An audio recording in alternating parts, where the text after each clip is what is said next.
My name is Claire. I'm the younger sister. Or at least I used to be, before time stopped working the way it's supposed to. When I was 16, my sister Marissa mocked me in front of half our neighborhood. I still remember the heat in my face, the way my ears rang, the way she smiled like she enjoyed it a little too much. She always had that smile, sharp, confident, the kind that made you feel small without touching you. "You're not brave," she said that day, leaning against my bedroom door like she owned the place. "You just hide and call it thinking." Her friends laughed. I laughed too, because that's what I did back then. I laughed and swallowed it, and waited for it to pass. 2 weeks later, Marissa collapsed in the grocery store parking lot. No warning, no drama, just the sound of a body hitting asphalt, and a scream that didn't sound like it came from a human throat. She's been in a coma for 6 years. 6 years of machines breathing for her. 6 years of her room frozen exactly how she left it. 6 years of my parents aging in fast forward. 6 years of me pretending I moved on. I didn't move on. I moved away. New state, new name on coffee cups, new job, new apartment with walls so thin I could hear my neighbor cry at night. I told people I was an only child. I said it so often it started to feel true. Until the call came last month. My mom's voice was careful, like she was walking on broken glass. "Your dad's heart it's not great, Claire." She didn't say Marissa's name. She never did anymore, unless she had to. "I can't come home," I said automatically. The words jumped out before I could stop them. "I have work. I know," she said too quickly. "I know." That was worse. 3 nights later, I was driving through streets I could navigate with my eyes closed, my headlights sweeping over houses that hadn't changed, trees that had grown taller without asking permission. I parked a block away from my parents' house and just sat there, hands on the steering wheel, heart pounding like I was about to commit a crime. I didn't tell them I was coming. I don't know why. Maybe I was afraid if I knocked on the door, reality would harden around me and I wouldn't be able to breathe. Maybe I just wanted to see her first. The house looked smaller than I remembered. Dimmer. One light on upstairs. Marissa's room. I waited until after midnight. The neighborhood was quiet in that suburban way that only exists between midnight and dawn, when even the dogs seem to be sleeping on a schedule. I still had my old key. The lock turned softly, like it recognized me. That felt wrong. Inside, the air smelled of dust and lemon cleaner and something faintly medical. My parents never moved anything that reminded them of hospitals. It just followed them home. I stepped carefully, every floorboard memory loaded with creaks I'd memorized as a kid. The stairs groaned under my weight, and I froze halfway up, heart in my throat, waiting for my dad's cough, my mom's footsteps. Nothing. At the top of the stairs, the hallway stretched out like a tunnel. Family photos lined the walls. Marissa in every stage of life, always just a little ahead of me, always a little sharper in focus. Her bedroom door was half open. I don't know what I expected. A hospital bed? Machines? Something dramatic. Instead, it was just her room. Same pale blue walls, same desk cluttered with old notebooks, same string of fairy lights, unplugged, sagging slightly like they were tired too.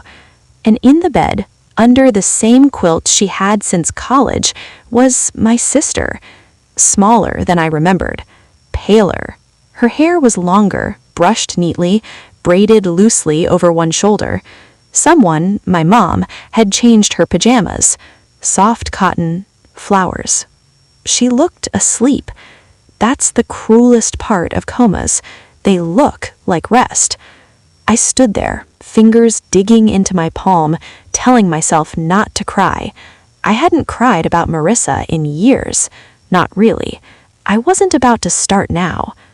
"Hey," I whispered, because my mouth betrayed me. It's me. My voice sounded too loud in the quiet. I took a step closer, then another. The machines were quiet, just a low hum, a steady rhythm. Her chest rose and fell, slow and even. You'd hate this, I murmured, forcing a weak smile. Me sneaking in like a ghost. You'd call it creepy. You always did. My throat tightened. I didn't come to apologize, I said quickly, like she might interrupt me. So don't get excited. I pulled a chair closer and sat down. The mattress dipped slightly under my weight.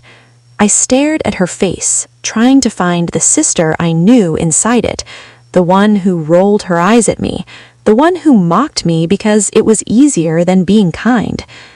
I never told you, but that day, the day you laughed at me, it stuck. I carried it longer than I should have. Her eyelashes didn't flutter. Of course they didn't. I used to rehearse things I'd say if you ever apologized. Smart things, cruel things, things that would make you feel small for once. I let out a breath. Guess I don't need them anymore. I reached out without thinking and touched her hand. It was warm. I know that shouldn't have surprised me.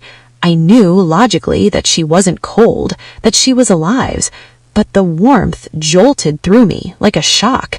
I pulled my hand back, heart racing, then laughed under my breath. God, Claire, get it together. I stood up, suddenly feeling like I'd overstayed my welcome in a room where time had stopped without me. That's when I noticed something. Her fingers. They were moving. Not twitching, not reflexive. Slow, deliberate, curling slightly, like she was trying to hold on to something. My breath caught so hard it hurt. I leaned in, eyes locked on her hand. Marissa? The movement stopped. I waited. Seconds stretched, elastic and unbearable. Okay, I whispered, half to myself. Okay, I'm just tired. I drove all night. My brain's messing with me. I turned to leave. Behind me, I heard it. A sound. Not a word, not a breath. A soft, unmistakable exhale that didn't match the rhythm of the machine. I froze, every nerve screaming. Slowly, I turned back toward the bed. Marissa's lips were parted, and for the first time in 6 years, her eyes were open. Just a sliver, looking straight at me. I didn't scream. I couldn't. My body locked up, like my brain had pulled the emergency brake. Her fingers moved again. This time, they wrapped around my wrist. Her grip was weak, but it was real. And when her mouth moved, the sound that came out wasn't my name. It was a whisper. Don't tell. The hallway light flickered. Somewhere downstairs, a floorboard creaked. And my sister, who wasn't supposed to be awake, who didn't supposed to know anything, tightened her grip like she was afraid I'd disappear. I stood there, heart slamming, mind racing, realizing something terrible and impossible at the same time. Marissa had been awake before, and whatever she knew, she was afraid of it being heard. I didn't answer her right away. I couldn't. My throat locked up, my tongue felt useless, and every instinct in me was screaming that if I moved, if I spoke, if I breathed too loudly, whatever fragile thing was happening would shatter. Her hand was still around my wrist. Not strong, not steady, but intentional. That's the word that terrified me. Intentional. Don't tell? I whispered back, barely forming the sounds. Don't tell who? Her eyes fluttered, struggling to stay open. They weren't tracking properly, drifting slightly past my face, but when she squeezed my wrist again, harder this time, I knew she was still there. Her lips moved. No sound came out at first. Then a dry rasp, like air scraping over rust. Anyone. The word landed heavy in my chest. The hallway creaked again. I heard my dad's familiar cough downstairs, muffled but close enough to snap reality back into place. Panic surged through me, sharp and sudden. "Claire, listen to me," I said quickly, leaning closer, lowering my voice. "Mom and Dad need to know. You need help. You shouldn't be awake alone like this." Her fingers trembled, her grip loosened, then tightened again, like she was fighting her own body. "No," she breathed. Her eyes widened just a fraction, fear flashing through them so clearly it stole my breath. "Please." I had never heard my sister beg. Not once, not ever. She had always been the one in control, the one who laughed things off, the one who mocked because it kept people at a distance. Seeing fear on her face, real fear, felt like the ground shifting under my feet. "Why?" I asked, my voice cracking despite my effort to keep it steady. "Marissa, why can't I tell them?" Her mouth opened, closed. She swallowed with difficulty, throat working hard. I could see the strain in her face, the effort it took just to stay conscious. She started. Footsteps. Clear this time. My mom's soft, careful steps moving across the living room. I pulled my hand back instinctively, my heart pounding so loud I was sure she could hear it from downstairs. Marissa's eyes flicked toward the door. Panic flared in them, raw and unmistakable. "Night," she whispered urgently. "Only night." Her eyes slid shut. Her hand fell limp onto the blanket.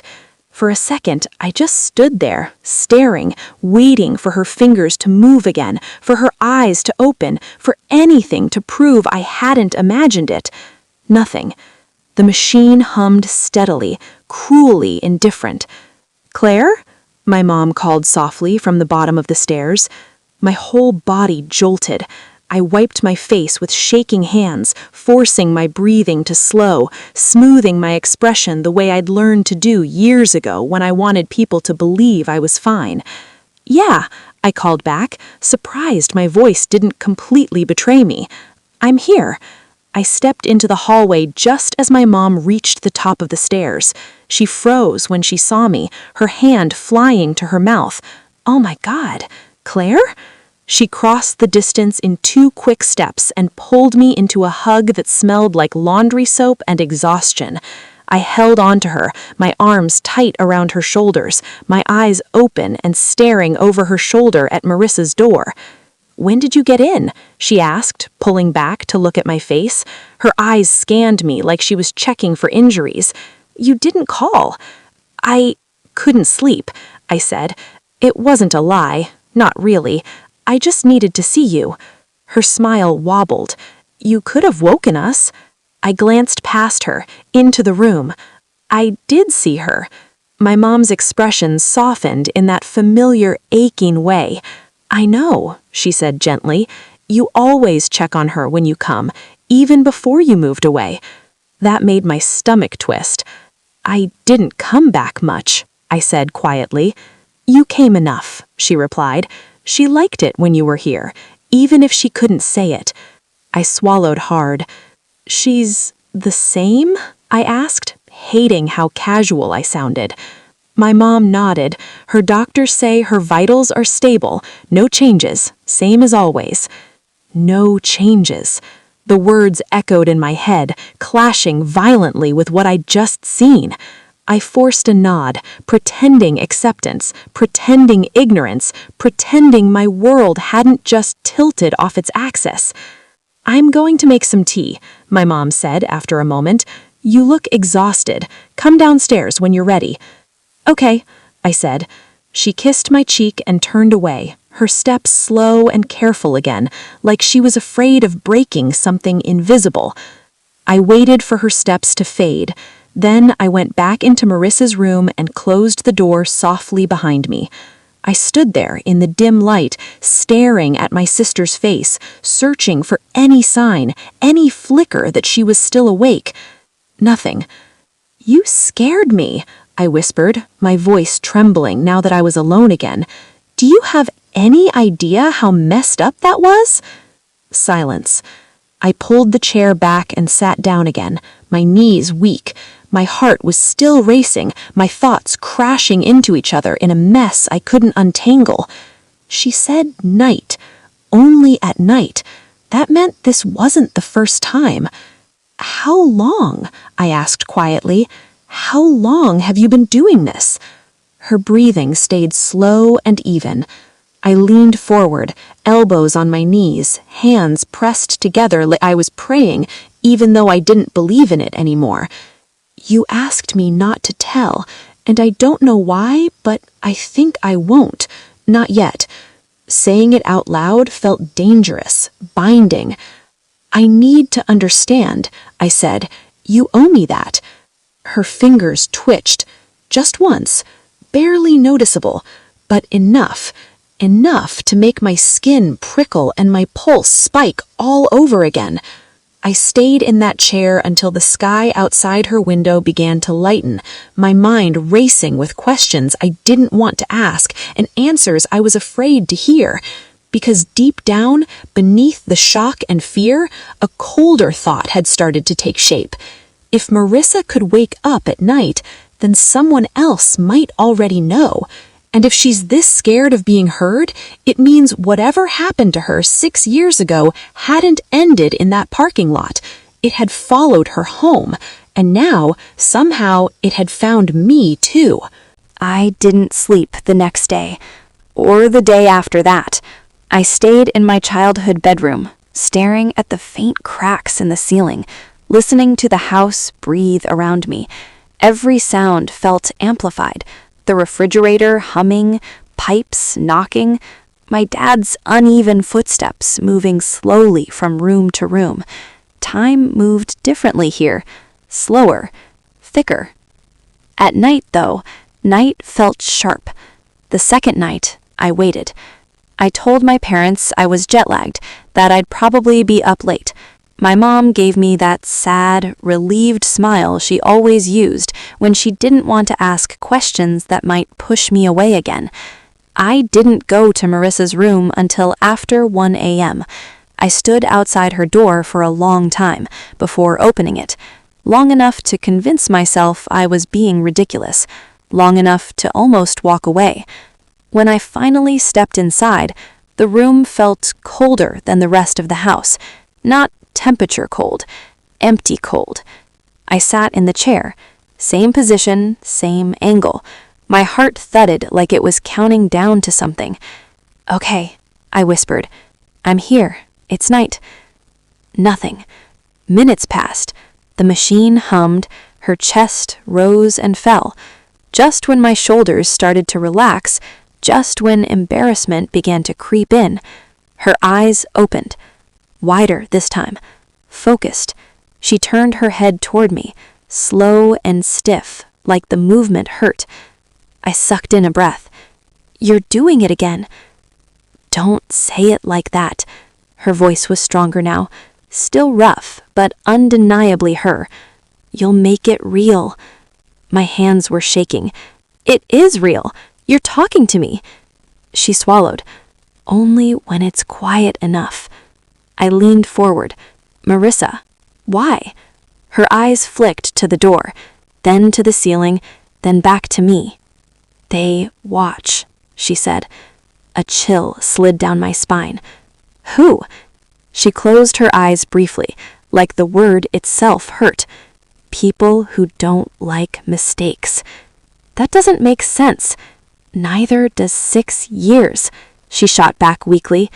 I stared at her. Even like this, trapped in a body that barely obeyed her, she still had that edge, that sharpness. It terrified me more than if she'd sounded confused. You collapsed, I said slowly. The doctors said it was an aneurysm, random, no warning. Her lips twitched. Not a smile, something bitter. That's what they wrote down. My mouth went dry. You're saying that's not what happened? I'm saying, she whispered, that I heard everything while I couldn't move. Every conversation, every lie people thought was safe because I looked empty. My pulse roared in my ears. Marissa, stop. You're scaring me." "Good," she said softly. "That means you'll listen." She took a shallow breath, gathering strength like each word cost her something physical. "The night before I collapsed," she said, "someone came here." I felt my stomach drop. "Here? To the house?" "Yes." Her eyes locked onto mine. "You were already gone. College, freedom. I was still here, still pretending I liked being perfect." My chest tightened. I didn't interrupt. "They said it was paperwork, medical forms. Dad trusted them. Mom was tired. I signed things I shouldn't have signed." "What things?" I asked, barely audible. Her gaze softened for the first time. "Things that made me convenient." The room felt like it was closing in. "Why didn't you tell anyone?" Her lips trembled. "Because when I tried, later, after, they were still there, in different ways, different voices." A memory surfaced uninvited. Men in suits after the hospital, soft-spoken, smiling too much, saying things like long-term care and experimental support. I'd ignored it then. I'd wanted distance, silence. "You think someone did this to you?" "I know someone let it happen," she replied. I sat back, my legs suddenly weak. "Then we go to the police. We get lawyers. We—" Her hand shot out and grabbed mine again, stronger now, urgent. "No." Her eyes burned with something close to desperation. "You tell anyone, they'll stop me from waking up at all." "That's not possible." "You don't know what they can call complications," she whispered. "You don't know how easy it is to adjust a dose and blame a machine." My throat closed. "You think they're still watching?" I said. "I know they check. Records, cameras, notes. But nights are messy. People get lazy." A soft click echoed from the hallway. Both of us froze. Footsteps passed the door. Slow, careful. Not my parents. Marissa's grip tightened painfully. "That's why only at night," she whispered. "That's why you can't tell."